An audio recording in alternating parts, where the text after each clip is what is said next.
Okay. Hello, everybody. Welcome to the Neva J podcast.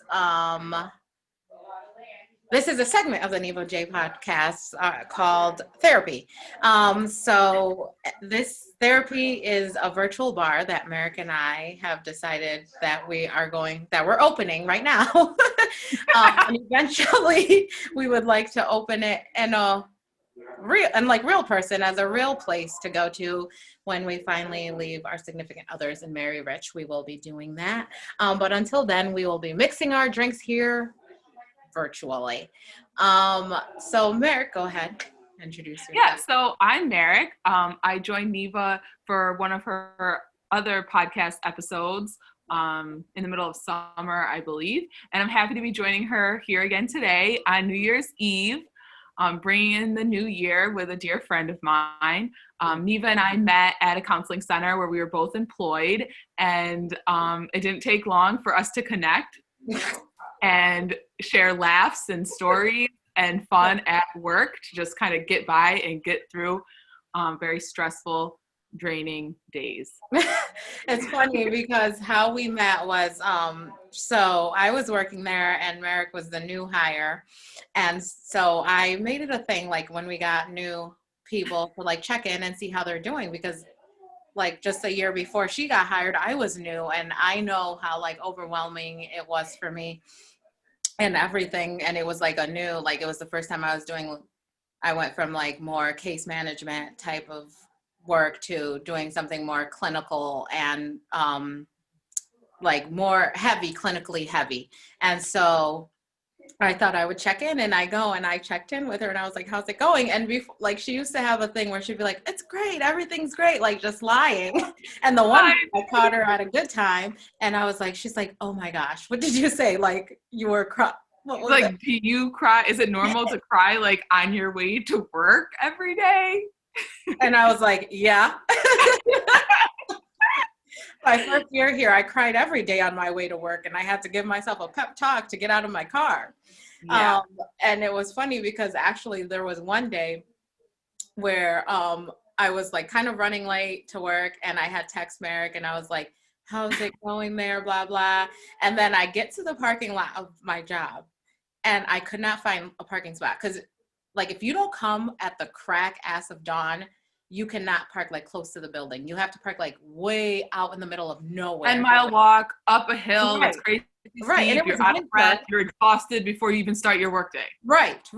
And it was winter, and I'm like, So I drove up near the building, and I'm like, if I find I'm going to look for a parking spot. And I was late, so I knew I probably wouldn't find one.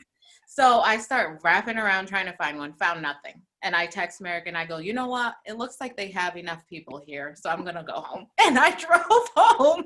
I just got back that day. That story. It still pops in my head, and I just laugh every single time. The fact you're like, no, I'm going home. They got enough people here today. It doesn't look like they need me here. Right? I was like, man, why did I have to find a parking? Yeah. So Merrick and I decided to start this virtual bar called Therapy. And it's funny because we'll talk to each other about our days at work, and we're both social workers. Like Merrick is a LCSW and I'm an LMSW, waiting for them to take my money and do the paperwork to be a C. And so we will talk to each other about our day. And it's like, I kid you not, if you're not in our field, you would think some of the stories that we talk about are like made up, because they're so like off the freaking wall. Yeah. It's like, if you ever watched Shameless, that family needs a social worker. Oh These are the clients we have. Like that whole family unit, the clients are like on that show. Yeah.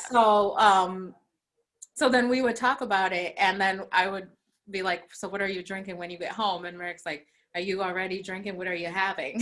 And then we're like, my gosh, and then we were talking and we're like, today I had to deal with CPS. And I'm like, oh, that would make a good name for a drink, CPS. And we're like, FML, like if it's a bad day, like, and we were just thinking, we're like coming up with names that were in line with the jobs that we do.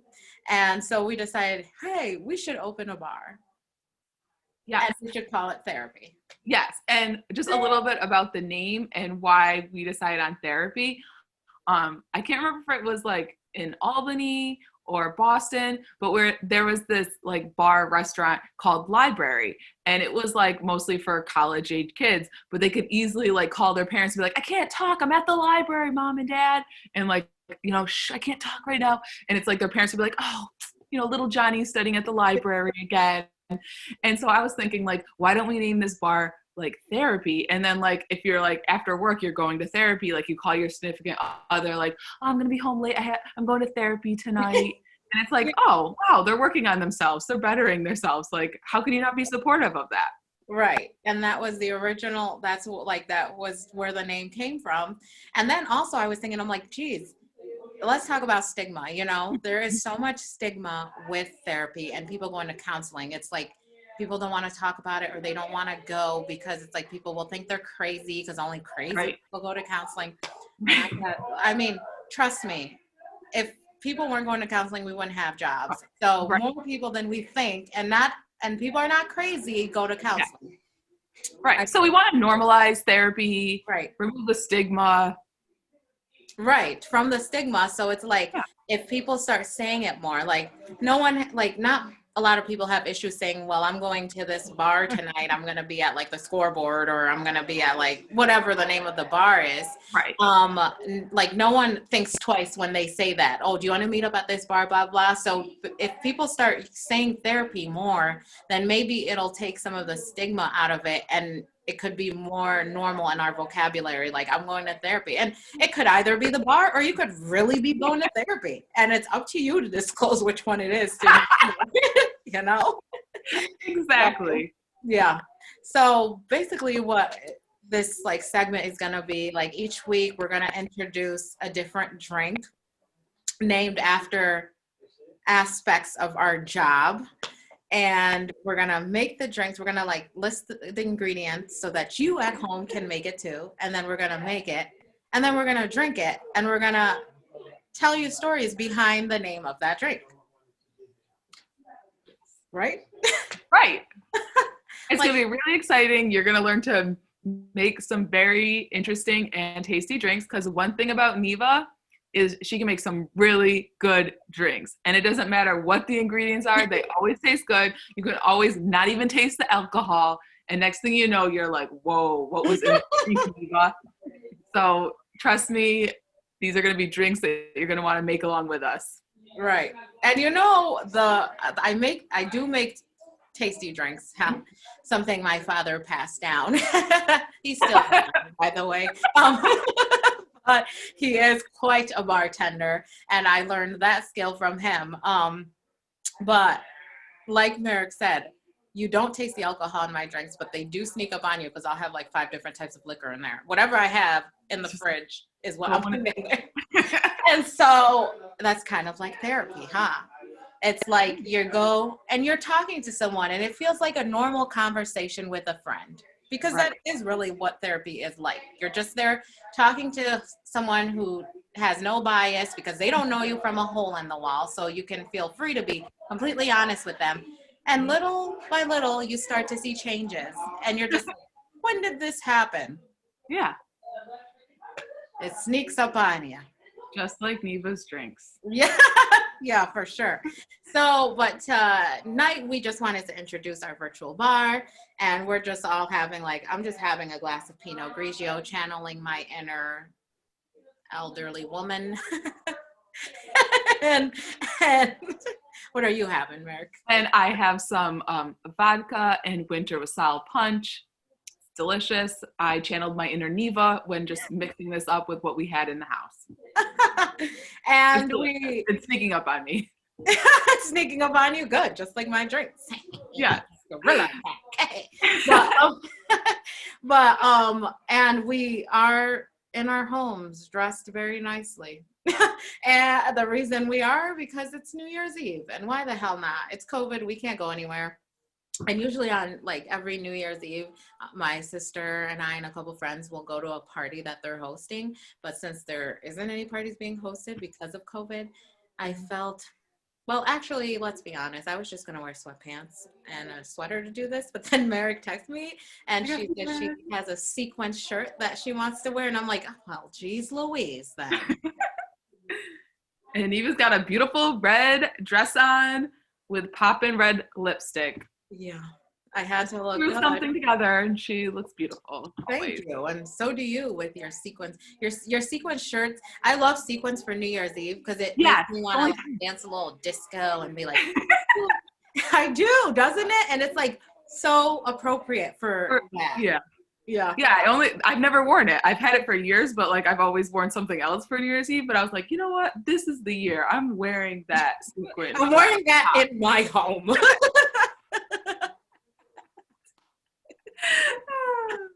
This is the year for me to wear this sequence right here on this couch. Gosh. But it's true. But hey, what more comfortable way to wear sequins? Because usually sequins is a little scratchy. Yeah, no, this one has a nice inner lining, so nice. it's not scratching me. Yeah. So be tuning in for our virtual bar. Every week we'll be featuring a new episode, and some weeks we'll have guests. We'll have guests on there who will like make the drinks and who could like other fellow social workers who could talk about the shit show that can be our job sometimes. You know, it's rewarding work, but it takes a very strong person to be able to do it because or a very strong drink. Yes. To get through it. Toast to that. Cheers to that. Yeah. Seriously. A strong person and a strong drink. Hey, you may not have the strong person to do it, but you got the strong drink. One of the two, it works, you know? It works because it's unbelievable work. Like some things that you see, sometimes you're just like, and all the time, like even in our text, like you said, it's like you cannot make this shit up. Like, right. And I'm always like, someone should write a book. I should write this story down. I can't forget this. Like I'm always saying that to Neva, my other social work friends, or people I've worked with at different places of employment. And you know what? You know, Neva, your podcast started as like, you know, kind of like your diary or journal or place for you to like virtually document these. Yeah. So, you know, virtually document your life. So like, why not share our social work stories and things that you just won't believe we deal with on the day to day. You won't. Like I remember when we were working at the university together and we would like we started a top 5. Like this is a top 5 craziest situations. Trust me, I had quite a few.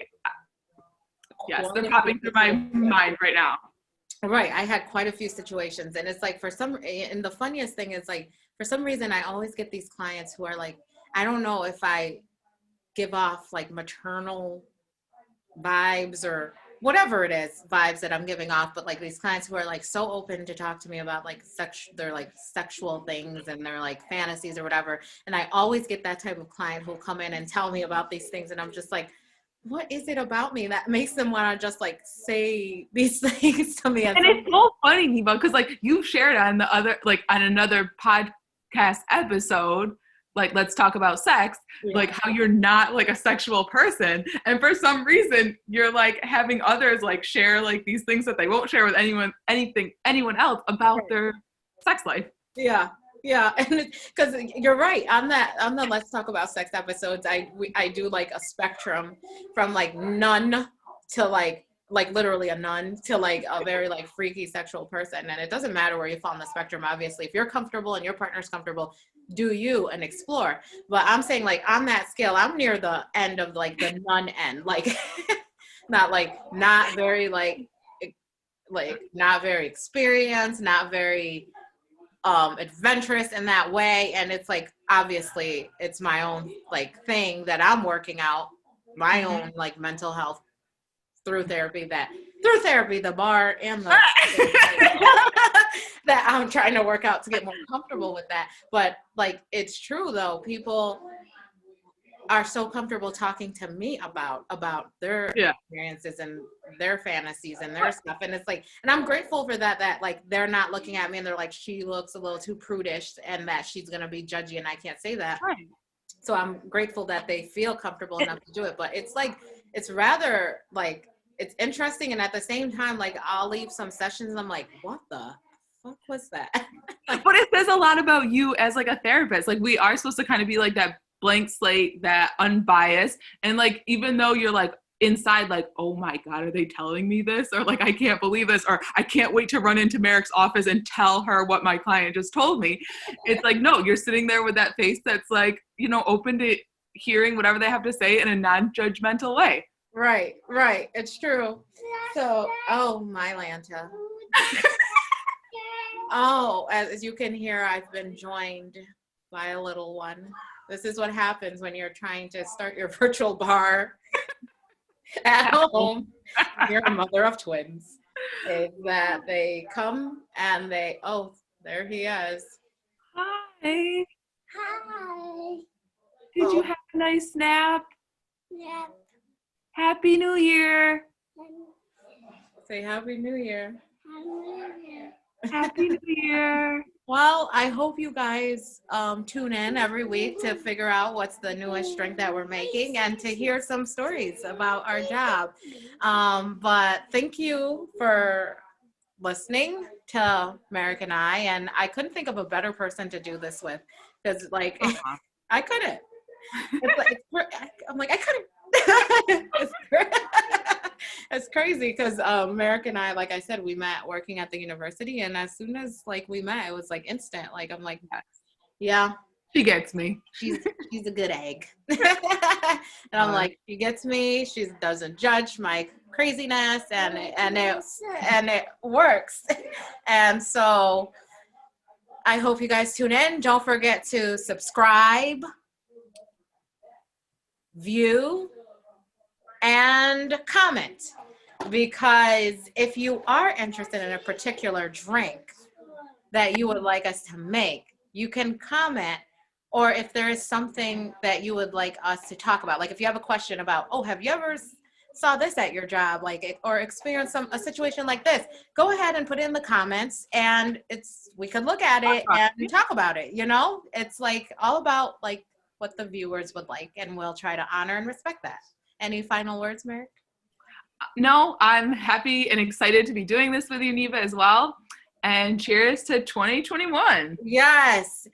Cheers to that. And for all these people who keep saying, I can't wait till 2021, 2020 sucked. Yeah, 2020 did suck, I have to say. But just because it's January 1st does not mean it's not going to mean that all of a sudden COVID is vanished and the world is back to normal and everything has opened up again. It's like, that's not going to change that. We're still going to be having to be careful, wearing our mask and doing everything that we're doing until 2021. Yeah. So it's just funny that people just think it's just going to be over. 2020 was a shit show, but I hope you can reflect on 2020 and see what you learned from that. Cause I learned a lot from 2020.